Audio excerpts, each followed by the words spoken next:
Hello friends, welcome to शिक्षा garden. आज हम लोग बात करेंगे केंद्रीय मंत्रिपरिषद के बारे में, जो कि आपके पॉलिटी के श्रृंखला का आगे का टॉपिक है। लास्ट टॉपिक में हम लोगों ने पढ़ा था प्रधानमंत्री के बारे में, तो उसके आगे का ये टॉपिक है। इसका पीडीएफ चाहिए होता है तो आपको पता है कि आपको डिस्क्रिप्शन में लिंक मिल जाता है, वहाँ से आप क्लिक करिएगा, टेलीग्राम चैनल पर आप जाइएगा, वहाँ से आप पीडीएफ डाउनलोड कर सकते हैं। ठीक है, तो चलिए देखते हैं इसको, उसमें क्या क्या आपको पॉइंट देखने को मिलता है। पहला जो आपका एक तो यहाँ पे जो चैप्टर का नाम है उसमें ये आपका लिखा हुआ है केंद्रीय मंत्रिपरिषद। जनरली मंत्रिपरिषद ही लिखा रहता है, केंद्रीय मंत्रिपरिषद नहीं, केंद्रीय मंत्रिपरिषद ऐसे कहते नहीं है। ठीक है, और बात यह है कि आपका स्टेट के लेवल पर भी मिनिस्टर होते हैं, तो इस तरीके से एक वर्गीकरण के संदर्भ में कि भाई राज्य का मंत्रिपरिषद भी तो हो सकता है। ठीक है, तो उसके संदर्भ में यहाँ पे एक लिखा हुआ है सेंट्रल काउंसिल ऑफ मिनिस्टर बोलते हैं इसको। ठीक,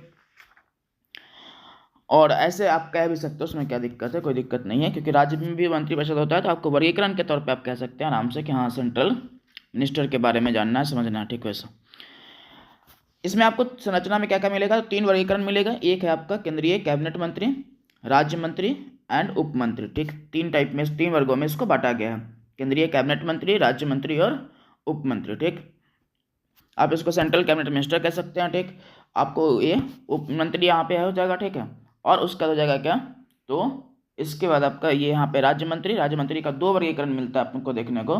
ठीक है, उसमें से एक क्या है आपका, एक हो जाएगा आपका ये राज्य मंत्री स्वतंत्र प्रभार, और एक हो जाएगा आपका क्या, राज्य मंत्री सिर्फ ये नॉर्मल होता है। ठीक है, इसमें क्या होता है देखिए, हम आप खुद से वर्गीकरण करके आपको दिखाते हैं। तो ये जैसे मान लीजिए कि आपका एक हिस्सा ये पूरा मंत्रिपरिषद है, काउंसिल ऑफ मिनिस्टर है। ठीक है, उसका 3 वर्गीकरण, एक हो जाएगा आपका ये कैबिनेट मंत्री। ठीक, कैबिनेट मिनिस्टर। दूसरा हो जाएगा आपका स्टेट मिनिस्टर, राज्य मंत्री। ठीक, और राज्य मंत्री को 2 वर्गों में बांटा गया है, राज्य मंत्री स्वतंत्र प्रभार। ठीक है, और सहायक और राज्य मंत्री स्वतंत्र प्रभार। ठीक, इन दोनों जगह पे राज्य मंत्री होगा। ठीक है, तो राज्य मंत्री स्वतंत्र प्रभार और सहायक, और एक हो जाएगा उप मंत्री। अब तीनों में अंतर क्या होता है इसको तो आगे समझना ही है अपने को। ठीक है, बट यहाँ पे थोड़ा बहुत समझना चाहे तो कैबिनेट मंत्री मुख्य होता है पूरा, और जो मुख्य रूप से इनको अलग अलग मंत्रालय मिला होता है। ठीक है, सहायक मंत्री क्या होता है, तो ये आपको कैबिनेट मंत्री के सहायक के रूप में काम कर रहा होता है, और उसी मंत्रालय के अंतर्गत होगा। जैसे मान लीजिए कि कोई मंत्रालय है गृह मंत्रालय। ठीक है, अब इसमें कोई एक होगा कैबिनेट मंत्री होगा, जैसे कि अब अमित शाह जी हमारे। ठीक है, अब इनके साथ मान लीजिए कि कुछ काम करने की सहायता देने के लिए कोई एक राज्य मंत्री बनाया जाए। ठीक, तो ये भी हो सकता है। आगे देखेंगे इसके बारे में, पूरा एक वर्गीकरण है, तो वहाँ पर नीचे देखेंगे कि क्या है। पहला जो आपका है कि संवैधानिक प्रावधान वगैरह के बारे में। ठीक है, संवैधानिक प्रावधान, कॉन्स्टिट्यूशनल प्रोविजन बोलते हैं इसको। ठीक, उसमें पहला पॉइंट आपका लिखा है 74(1) में, 74(1) में हो जाएगा। यहाँ पे 74(1) कर लीजिएगा, कभी कभी सवाल ऐसे पूछ लेते हैं। ठीक है, सीधा सीधा आपसे पूछ लेंगे डिवाइड करके। जनरली क्या रहता है कि आपको सीधा 74 लिखा रहता है अनुच्छेद के संदर्भों में, पर कभी कभी सवाल ऐसे पूछ लेते हैं, तो 74(1) ध्यान रखिएगा। ठीक है, कलर चेंज कर लेने दीजिए, 74(1) ये ध्यान रखिएगा। ठीक, तो 74(1) में राष्ट्रपति को सलाह एवं सहायता देने के लिए मंत्रिपरिषद होगा, जिसका प्रधान क्या होगा, प्रधानमंत्री होगा। ठीक, और मंत्री द्वारा राष्ट्रपति की सलाह की जांच न्यायालय द्वारा नहीं की जाएगी, सब लिखा हुआ, देखिए समझिए क्या है। पहला पॉइंट क्या है कि 74(1) में राष्ट्रपति को सलाह एवं सहायता देने के लिए मंत्रिपरिषद होगा, और उसका प्रमुख कौन होगा, प्रधानमंत्री होगा। ये पीछे वाले वीडियो में भी आप देखे होंगे पॉइंट। इसमें अगला जो पॉइंट ये है कि आपका मंत्रियों द्वारा राष्ट्रपति को दी गई सलाह की जांच किसी न्यायालय द्वारा नहीं की जाएगी। मतलब किस सलाह के बेस पे काम, मतलब कौन सा सलाह दिया गया है, किस तरीके का सलाह है, सही है गलत है, ये उन दोनों के बीच का मामला है। राष्ट्रपति और मंत्री के बीच का मामला है कि किस तरीके का सलाह उनको मिला है, नहीं मिला है, किस तरीके से उनको काम करना है। इसमें कोई बाहरी हस्तक्षेप आपको देखने को नहीं मिलेगा, और न्यायालय में तो बिल्कुल नहीं कि भाई कोई हस्तक्षेप बाहरी नहीं होगा, न्यायालय भी नहीं करेगा इसमें कि किस प्रकार का सलाह दिया है, नहीं दिया है, गलत दिया है, सही दिया है, वो उन दोनों के बीच का मामला है। ठीक, और इसका जो आपका संबंध है वो 74 आपका 2 से है। ठीक है, तो 74(2) में आपको इसके बारे में प्रावधान है कि उनके दिए गए राष्ट्रपति मंत्रिपरिषद के द्वारा दिए गए जो आपका ये था क्या सलाह था, उसकी जांच वगैरह नहीं होगी। ठीक, अगला आपका अनुच्छेद 75 के बारे में आप पहले भी पढ़े हैं कि प्रधानमंत्री की नियुक्ति कौन करता है, तो राष्ट्रपति करता है। ये प्रावधान आपको 75(1) में लिखा हुआ ये प्रावधान कि ये प्रधानमंत्री की नियुक्ति राष्ट्रपति करेगा, और उन्हीं की सलाह पे अन्य मंत्रियों की नियुक्ति वगैरह करे जाएगी। ठीक है, तो 75(1) में लिखा हुआ है क्या कि प्रधानमंत्री की नियुक्ति राष्ट्रपति करेगा, और उनके सलाह पे अन्य मंत्रियों का नियुक्ति होगा। नेक्स्ट पॉइंट आपका मंत्री परिषद के सदस्यों की कुल संख्या लोकसभा के कुल संख्या के 15% से अधिक नहीं हो सकती है, ये प्रावधान दिया गया है। और इसी में एक और क्लॉज ये है कि इसी 15% में कौन होगा, प्रधानमंत्री भी होगा, ठीक है। तो प्रधानमंत्री का भी जो पद है, ठीक है, वो 15% के अंतर्गत ही आता है, इससे अधिक नहीं हो सकता, ठीक। अलग अलग समय पे अलग अलग मंत्रियों में आपको अलग तो मिला प्रधानमंत्री कार्यकाल में, ठीक है, कि मंत्री की संख्या अलग अलग था, ठीक। जिसको निर्धारित कर दिया गया आगे चल के कि भाई इसको निर्धारित कर देते हैं। तो निर्धारित किया गया किस प्रावधान के तहत, तो 51वां संविधान संशोधन अधिनियम 2003 के द्वारा इसको निर्धारित किया गया कि अब इसमें क्या होगा, 15% से अधिक नहीं हो सकता है कुल लोकसभा के सदस्यों की संख्या का 15%, ठीक। और कब निर्धारित किया गया, सवाल पूछता है, ठीक है। 51वां संविधान संशोधन अधिनियम 2003। अब अभी कितना मेंबर हो जाएगा तब देखिए, निकाल के देख लीजिए, ठीक है। जैसे मान लीजिए 543 पर चुनाव हुआ है इस बार, ठीक है। आपको पता है कि जो वर्तमान में सीट था 545 था, लेकिन 2 सीटों का क्या हुआ है, 104वें संविधान संशोधन अधिनियम के द्वारा 2019 के द्वारा क्या किया, 2 जो एंग्लो इंडियन वाला था, ठीक है, आंग्ल भारतीय समुदाय के जो लोगों का मनोनयन का प्रावधान था राष्ट्रपति के द्वारा, उसको समाप्त कर दिया गया। तो 543 सीटों पर चुनाव हुआ इस बार, ठीक है। अब इसका 15% आप निकालेंगे तो जो भी निकलेगा आपका वैल्यू वो बेसिकली क्या हो जाएगा, तो लगभग आपको 81 के आसपास का नंबर आएगा। मतलब 81 लोग हो सकते हैं अधिकतम मंत्री परिषद में, ठीक है। इससे अधिक मंत्री नहीं बन सकता, ठीक, वो ध्यान रखिएगा।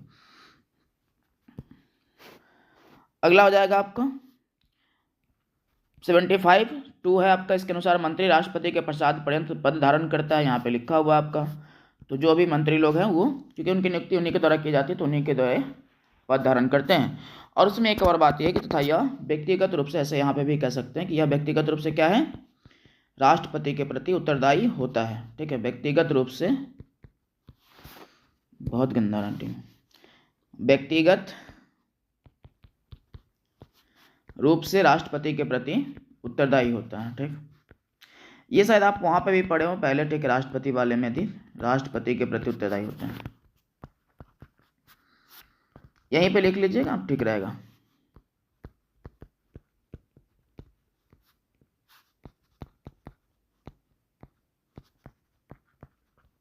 ठीक।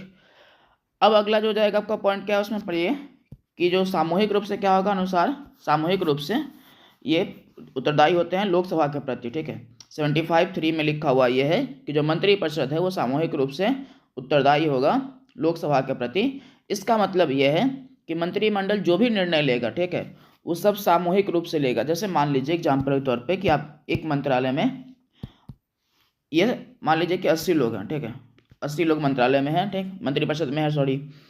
और जब ये 80 लोग जो हैं एक साथ बैठे निर्णय लेने के लिए, ठीक, और मंत्रिमंडल का जो समस्त निर्णय होगा अंत, जैसे मान लीजिए कि 80 लोग बैठे किसी एक मुद्दे पर निर्णय लेने के लिए, और जब ये बैठे हुए थे तो इसमें से किसी एक मंत्री को, ठीक है, मान लीजिए कि मतलब पहली बात तो ये, पहला शर्त ये कि भाई जो भी निर्णय लिया जाएगा सामूहिक रूप से लिया जाएगा। तो 80 के 80 लोग क्या करेंगे, यस करेंगे, ठीक है, कि नहीं जो भी आप बात कह रहे हैं बाकी लोग सहमति से अंत निर्णय लिए, ठीक है।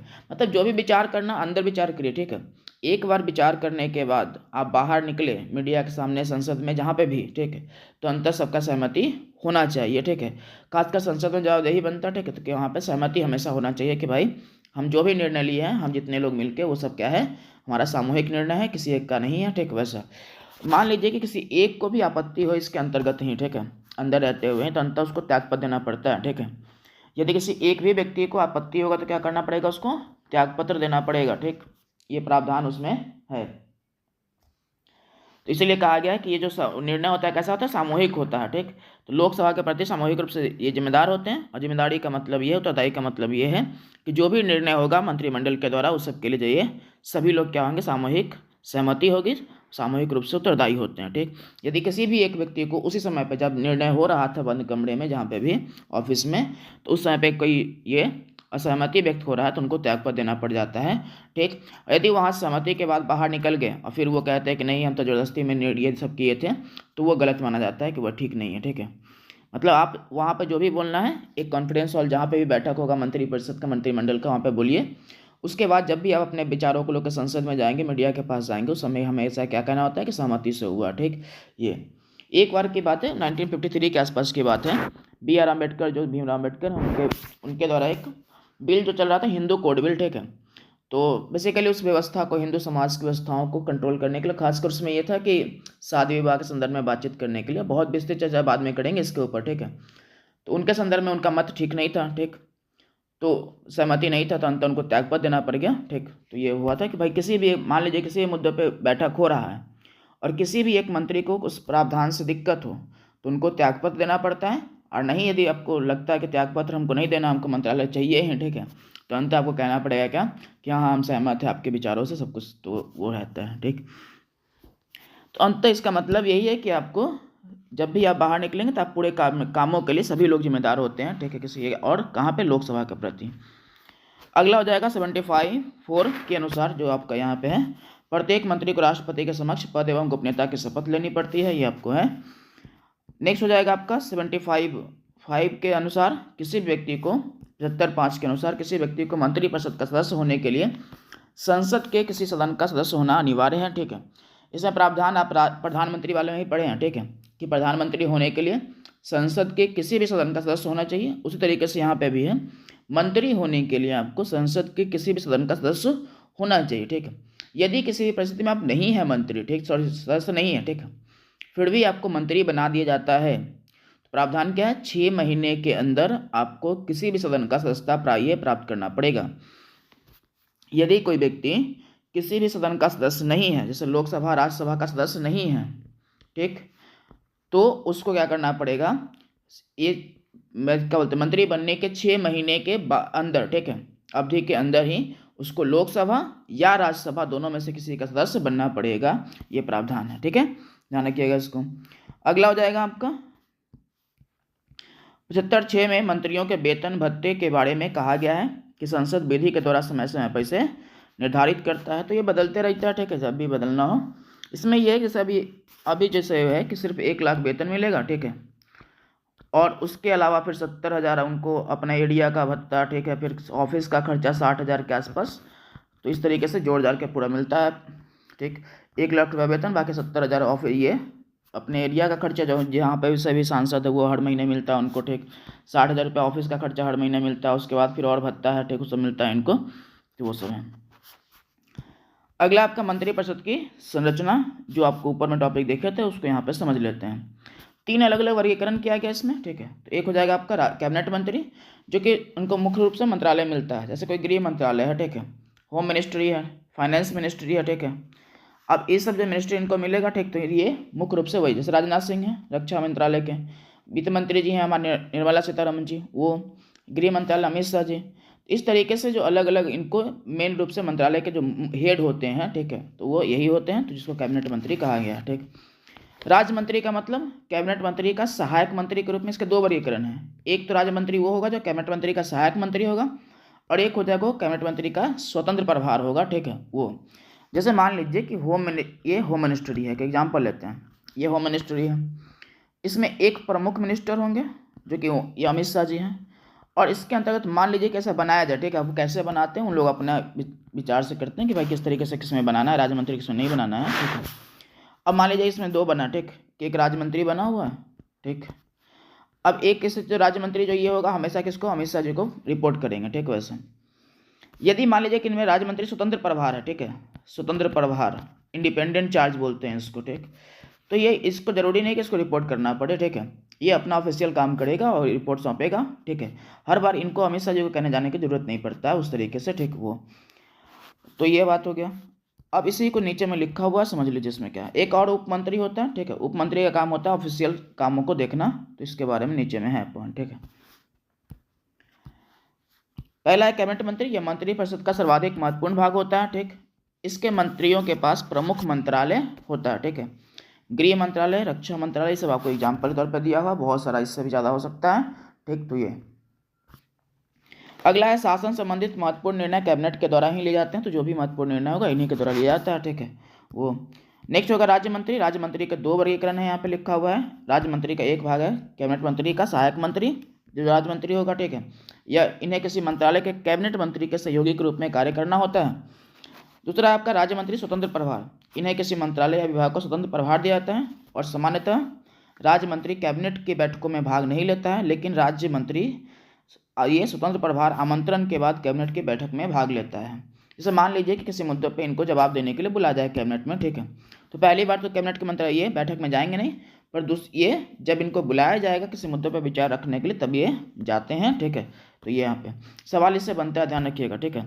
सवाल पूछेगा आपसे तो ध्यान रखना है कि सामान्यतः कैबिनेट मंत्री के जो ये आपका राज्य मंत्री स्वतंत्र प्रभार है, ठीक है, वो बैठक में भाग नहीं लेता है, पर जब इनको किसी आमंत्रण के बाद जाने का अधिकार है, ठीक है।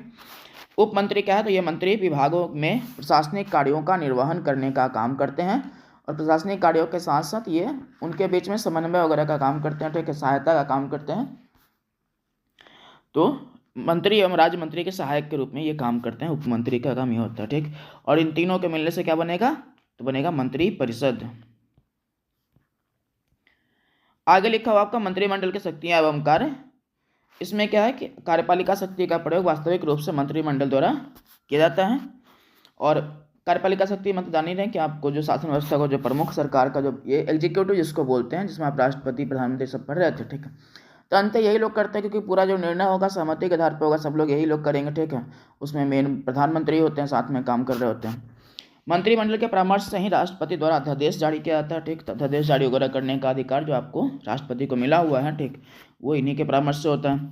मंत्रिमंडल द्वारा देश की आर्थिक नीतियों का निर्धारण किया जाता है, मतलब जो भी नियम वगैरह बनाएंगे उससे क्या होगा, अंततः देश की नीति प्रभावित होगी। नीति प्रभावित होने से क्या होगा, अंततः उससे देश का विकास प्रभावित होगा। तो अंततः कहने का मतलब है कि जो भी वो काम करेंगे उससे देश की दशा और दिशा तय होती है, ठीक। तो ये लिखा हुआ है यहाँ पे, ठीक। तो इस तरीके से आपका ये टॉपिक खत्म हुआ। एक आप अंतर और कर लीजिएगा, यहाँ पे महान्यायवादी के बारे में चर्चा है तो इसके बारे में बात करेंगे अगले वीडियो में, ठीक है। तो एक टॉपिक आप और कर लीजिएगा इसमें, ये इसका जो वर्गीकरण होता है ना कि ये मंत्रिपरिषद और मंत्रिमंडल में क्या अंतर है, ठीक है, तो उसको थोड़ा सा कर लेना है। तो देखिए, तो 3-4 पॉइंट का अंतर आप ध्यान रखिएगा। से आपको 2 वर्गीकरण है। तो मान लीजिए कि एक मंत्रिपरिषद यहाँ पे लिख देते हैं, मंत्रिपरिषद, यहाँ पे मंत्रिमंडल, ठीक है।